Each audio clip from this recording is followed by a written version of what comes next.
I don't have a lot of pictures. I've worked mostly in radio, and there's not that much to see. Okay. All right. So, Rick and everybody, thanks very much for inviting me to be part of this.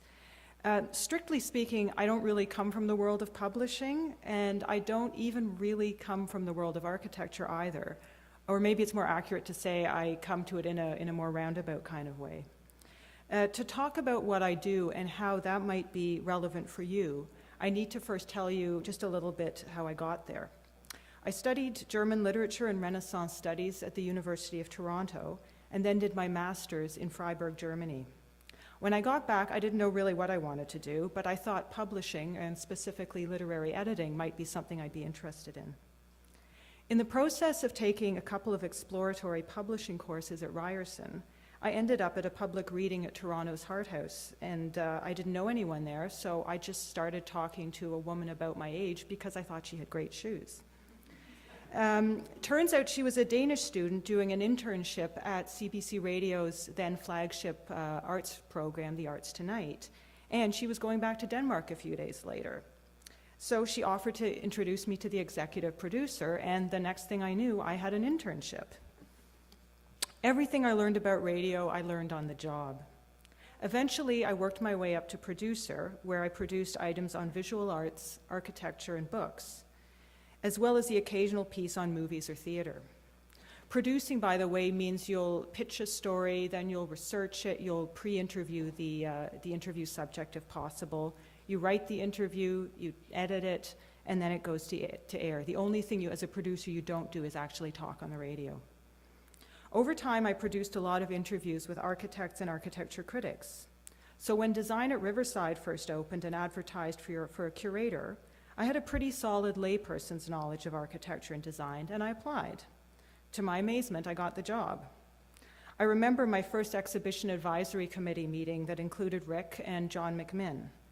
There was a lot of talk of Kenneth Frampton and critical regionalism and sustainable architecture. And I don't mind admitting now that I didn't really know what the hell they were talking about, but I think I fudged it well enough. Then I went home and looked it all up. Thank you, Google. Over the next couple of years, I inhaled architecture as I worked with architects, University of Waterloo faculty, staff, and students, and guest curators on exhibitions at Riverside. Probably my favorite experience was curating Logotopia, the library in architecture, art, and the imagination. Coming from a non-architecture background, I was interested in how architecture related to other forms and how it fitted into a broader cultural context.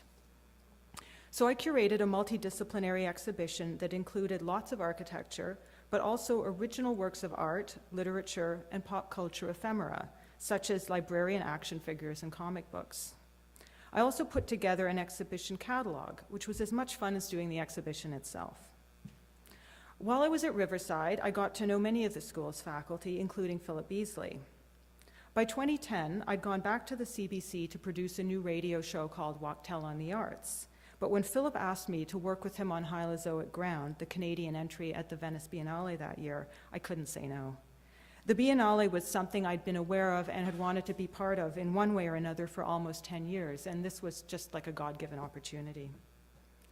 Even though I could only spend a day or so a week on Hylozoic Ground because of my CBC gig, working with Philip on PR and fundraising was one of the most creatively stimulating experiences of my professional life. It also gave me a sense of how the whole Venice cycle works, and the opportunity to experience the excitement of the VIP press preview days of the Biennale firsthand. Soon after Migrating Landscapes was selected to represent Canada at the next Biennale in 2012, the RAIC contacted me and asked me if I was interested in doing a bit of consulting. That's how I ended up in the job I do now. My title is RAIC Project Manager, Venice Biennale. In practice, it means I'm in charge of fundraising and sponsorship, and also work with the curators as a general advisor on anything to do with the Canadian entry at the Biennale, including curatorial, press, logistics, installation, events, and the preview days. But the curatorial is really left up to the curators. More recently, I also started working with the RAIC Foundation. Why am I telling you all this? because I learned a few lessons in each of my positions as a producer at the CBC, as a curator at Riverside, and working with the Biennale, that I think are relevant to the topic of today's discussion, which is how to get your work out into the public realm, whether that's through publishing like architecture books, magazines, and academic journals, or through mass media, the web, or exhibitions. I also learned a bit about how to present your work to the general public, i.e. non-architects, in a way that they can understand and relate to. Let's start with lessons from radio. Radio is both an oral with an O and oral with an AU medium. You share information by talking and by listening. But imagine you're listening to a radio interview and someone says something you didn't understand. Unlike a conversation, you can't say, hey, just stop a minute. What did you say? Could you explain a little bit more? So you sit there, scratching your head, and meanwhile the conversation continues. And then you realize you've completely missed what they said next because you were still too busy trying to figure out what they said a minute ago. That's called losing the listener. If this happens more than 2 or 3 times in an interview, people usually turn it off. There's no rewind button on radio. You need to be clear the first time or you lose people. Podcasts are the same. Even though you can in theory rewind them, in practice, people don't. If they get lost or bored, they just stop listening. You don't want that. You have one shot at the listener and you want to be clear the first time. Another thing you need to watch out for is so-called archaspeak. Architecture, like any profession, has its technical language, which is absolutely essential within the profession, and particularly in academia. But you have to be careful how freely you deploy it outside architecture. You all know what you mean when you talk about fenestration, trabeation, and materiality, but I tell you the public will glaze right over. Much better to talk about windows, beams, wood, bricks, and concrete. People are just now starting to come around to the word cantilever. But I guarantee you that 99% of non-architects hear the word tectonics and they think it's a geological term, as in tectonic plates. You might roll your eyes and think I'm telling you to dumb things down, and I totally understand if you do, because that's what I thought when I started working in radio too, because I was coming pretty much right out of university. But I learned that radio is about how people really talk, not how they write. What works on the page, especially on the page of a master's thesis or in an architecture journal, rarely works for the ear. If you're ever invited to talk about your work on the radio or on a podcast, assume your listener is very intelligent and very informed about the world, but that he or she may not know very much about architecture. Talk about your work in a way that a non-architect can relate to. Your job is to help them understand your work and why it matters or makes a difference. You also want them to feel your passion for the subject, and they will respond to that. What I'm saying about radio goes for all other media too, TV, print, and online. Keep in mind, though, of course, I'm talking mostly about mass media here. Obviously, you would talk about your work differently to an architecture crowd. It really comes down to knowing your audience and being able to adjust your language accordingly. And while I'm talking about language, if you ever have to write a press release about your work, please keep it simple, clear, and short. Journalists get inundated with press releases every day, and you'd be surprised how many of them actually kind of suck. A press release that quickly and clearly says what a project is about, who is doing it, when, where, and why it matters, always stands out. A press release that doesn't gets deleted pretty quickly. A strong press release also gives journalists a sense of what you might be like in an interview, and so it affects whether you'll get a call or not. First impressions really do count. And by the way, learning to communicate clearly about your work will also help you immeasurably with clients and with public meetings. It's a very transferable skill. Another thing I learned in radio is that's applicable to other media as well, is that it's important to tell stories. Again, I'm talking mostly about mass media here. Readers and listeners connect to an abstract subject like architecture through a story. Usually a story is about people, about someone doing something for a reason they feel passionate about. Or maybe it's about how something addresses a real human need. So for example, if you design a fabulous new house and want to get coverage, your fabulous new house isn't really a story in itself. It becomes a story when you can talk about how your house improves people's lives or changes the way they live. An exhibition of student work isn't really a story either, but it becomes a story when it's about the next generation of architects presenting innovative new designs that bring people and businesses back to an old historical center, or alleviate transit problems, or address a population that is changing through immigration or aging, or helps people deal with climate change, and so on. Fairly or not, architecture often suffers from the perception of elitism among the general public. Many people think you have to read up on architecture in order to appreciate it or risk looking stupid, or that architecture is only about signature buildings like museums or opera houses that may or may not really play a role in their day-to-day lives. If you can demonstrate and articulate how your work responds to the wants and needs of the people who live, work, and play in and around it, you'll be doing yourself, the public, and architecture a really big service. I'll give you an example.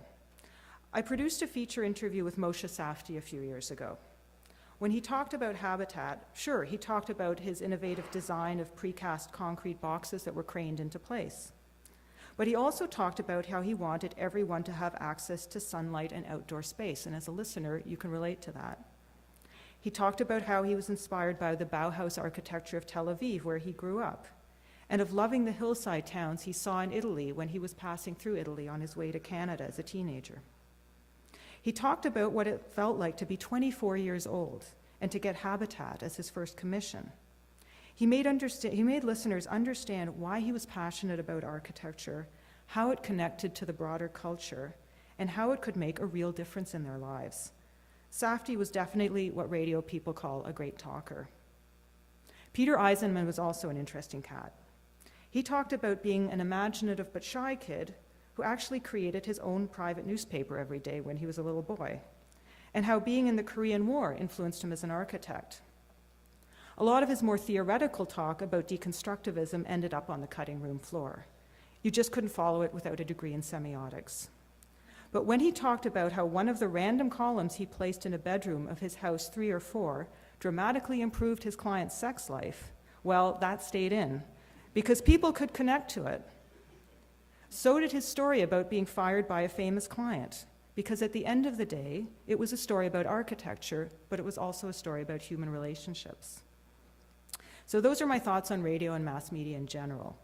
What about my experience as curator of design at Riverside? What did I learn there that might help you get your work published or otherwise get it out into the public realm? A big one is, and it might sound kind of obvious, but make sure you have really good, high quality, high resolution images of your work, whether it's paper architecture or built work. One project I would have liked to have included in an exhibition didn't make the final cut because the available images just weren't up to snuff. Another thing I'd suggest is go to as many architecture exhibitions as you can. See what kind of work is being shown and how it's being presented. Go to the openings. Talk to the people who have their work in the shows, and if possible, talk to the curator or curators. That way you find out what they're interested in, how they select work for an exhibition, what projects they might have coming up, and maybe you'll have a chance to talk a bit about what you're doing or thinking about. Don't underestimate the power of building relationships like that. And, you know, as I think as someone said, it's the reason we're here today. Rick built fantastic relationships with all of us. He could basically ask me to talk about anything, whether I was qualified or not, and I'd do it because I like him. So build relationships, and I don't mean be Machiavellian or sleazy about it. Just show up and be part of the community, support your friends and your colleagues and peers. It's human nature to want to work with people you know, like, and trust. You'll find you'll be more likely to be invited to participate in exhibitions or in anything else if you're an active, positive, and contributing part of the architecture community. The same thing goes if you're interested in getting work published. Get to know the writers and editors and find out what they're interested in. Build relationships, and never ever submit or pitch anything until you've done your homework, and make sure that your project is a fit for their publication. There's nothing more frustrating for an editor or producer than to get pitched on something that isn't part of their mandate. I remember once getting pitched quite hard by someone who had a new play at the Toronto Fringe Theatre Festival. Nothing wrong with that, except the show I worked on only did career interviews with major international arts figures. Had the pitcher spent 10 seconds on the show's website, she'd have known that and wouldn't have wasted her time or mine. While many people practice the spaghetti approach to getting their work published, the theory being that if you throw enough spaghetti at the wall, something's going to stick, I believe that the more research you do, the more you refine your pitch to suit a particular show, publication, or exhibition, the more likely you are to have success.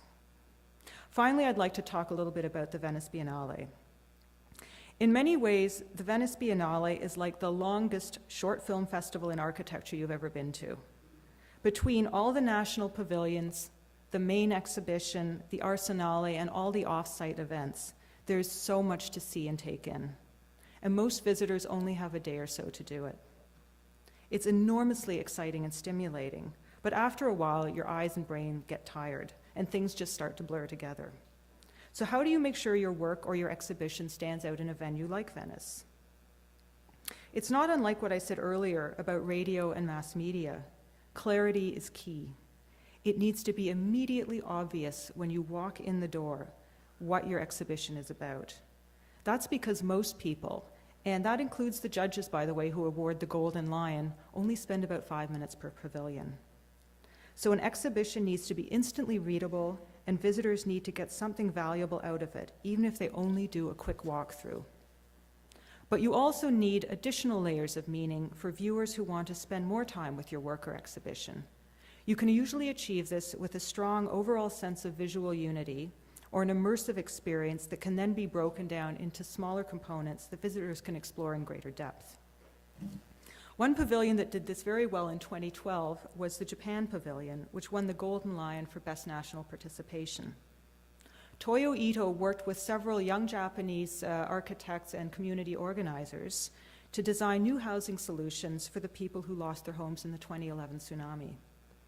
The walls of the pavilion were covered in this full-size panorama of a Japanese coastal city that had been completely wiped out by the tsunami. Lines on the wall at about eye level, so you walk in, there it is, show how far the water had advanced to, and it was well above the roofs of pretty much every building in town. It gave you a visceral sense of how terrifying and destructive the tsunami must have been.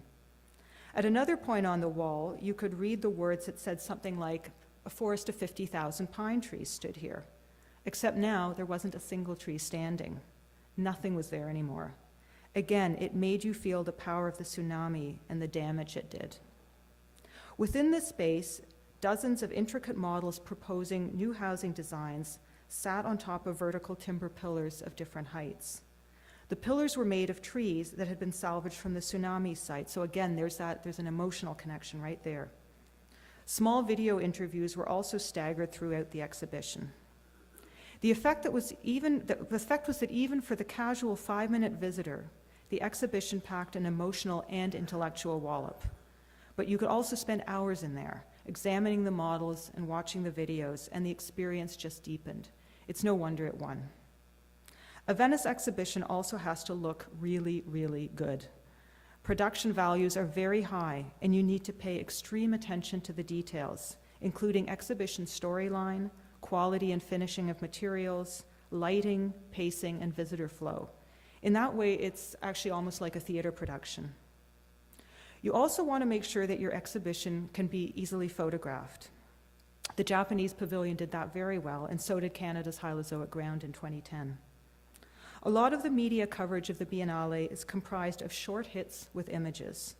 So unless your exhibition photographs well, no matter how good it is, it probably won't get a ton of coverage. Now, as I mentioned earlier, my own work on the Biennale has mostly to do with sponsorship and fundraising.